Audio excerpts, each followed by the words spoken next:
అందరికి జై శ్రీరామ్. నేను మీ చెనువురి ఆనంద్. అయితే మనకి ఇప్పుడు 4 నెలలు వర్ష ఋతువు.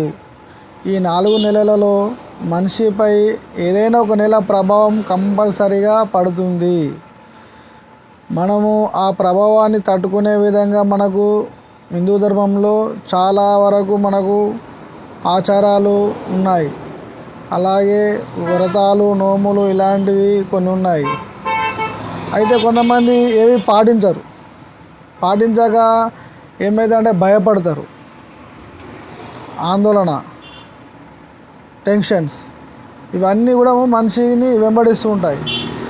మరి ఈ భయం దేనికి అంటే అనుకోకుండా నాకు జ్వరం వచ్చింది, నాకు మోషన్స్ అవుతున్నాయి, పిల్లలకు ఆరోగ్యాలు హుషారు లేవు అని చెప్పి ఇలాంటి కొన్ని ఆలోచనలు వస్తాయి. అయితే దీని ద్వారా వాళ్ళు ఏం చేస్తారంటే బాబాల దగ్గరికి, దావతుల దగ్గరికి, అలాగే దర్గాలని తిరుగుతూ ఉంటారు. అలాగే డాక్టర్స్ వీరందరూ కూడా ఈ ఒక వ్యక్తి చుట్టూ వాళ్ళు బిజినెస్ అనేది చేస్తూ ఉంటారు.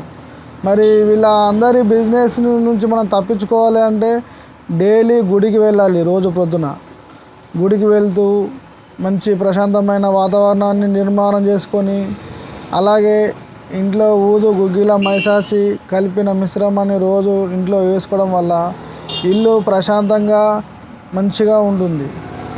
అందువల్ల మనం ఎలాంటి ఖర్చులకే కానీ, ఎలాంటి వారి చేతిలో కానీ మనం పడకుండా మనం ఉంటాం. కాబట్టి హిందూ ధర్మ శైలిని మనం పాటిద్దాం, మంచి ఆరోగ్యాన్ని తెచ్చుకుందాం. జై శ్రీరామ్.